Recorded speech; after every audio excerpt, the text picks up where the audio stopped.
Hi guys, marry me. Oh, Neith Bro here, or Nikki, or Onyx, whatever you want to call me, doesn't matter. I did just want to talk about a little bit today.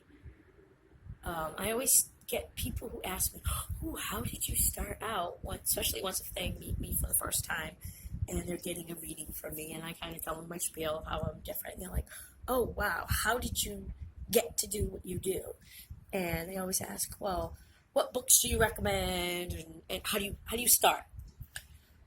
And I always say the very first thing I think every practicing witch, or not even, because non-witches can do this too, every human being, I guess, on the earth should read some type of law of attraction book, because that will help you understand how the universal laws apply here on our earth realm.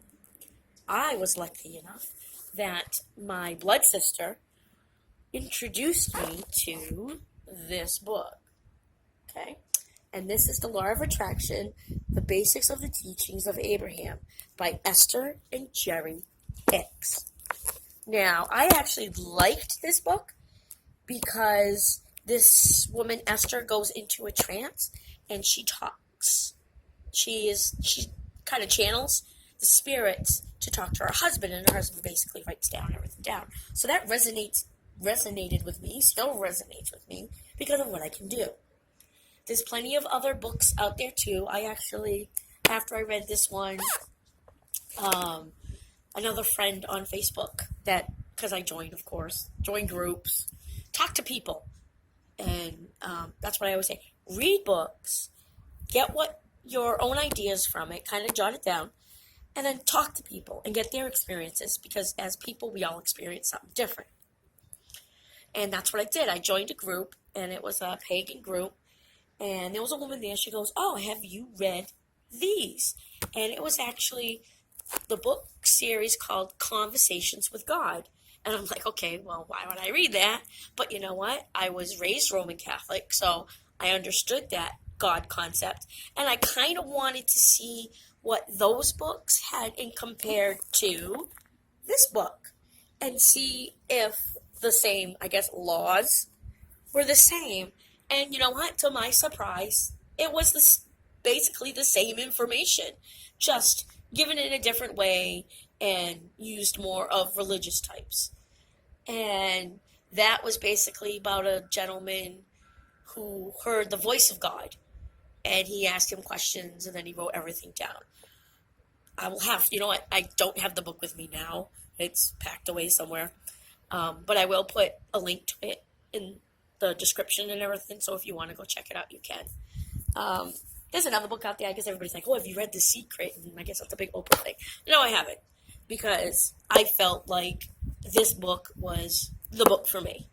And whenever I'm teaching students, this is the first book that I give them. Okay, this is part of learning how things work here. Because I think in order for any good magic to happen, you need to understand the laws here and how you can use it to help you and not hinder you. Because I think too many of us use it and it kind of hinders us because we don't understand it.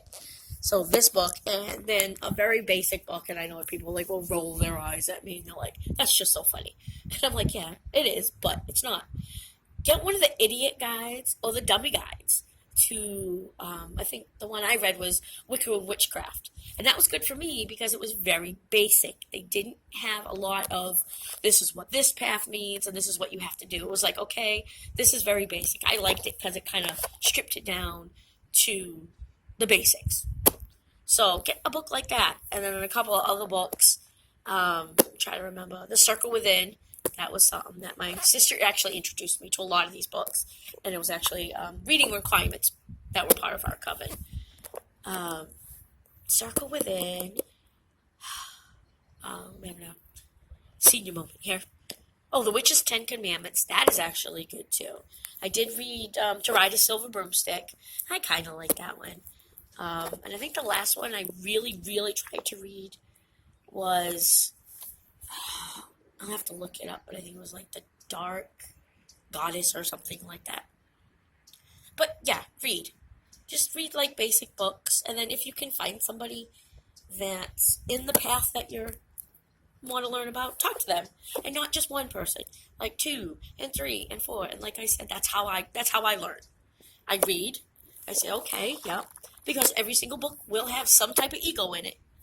So you gotta kind of say, okay, that's that person's ego. It works for them, but not for me. So I will read the book. I will talk to people, and then I will go to my spirit guides and talk to my spirit guides to see what their idea is. And then I take it and I mix it all together and I make it my own. And the other thing that I also suggest you do is get yourself a book. I have tons. This is like one of 3 books I have, and I'm always jotting things down. It's kind of like a book of shadows, but it has everything in it. So maybe some people call it a dream book or a wish book, or it could be my intentions book. There you go. It's my intentions book. Alright, this is just going to be a quick, short video anyways, because there was a person jogging up the path, so that's one of the bad things about being out. But alright guys, have a good day. Blessed be.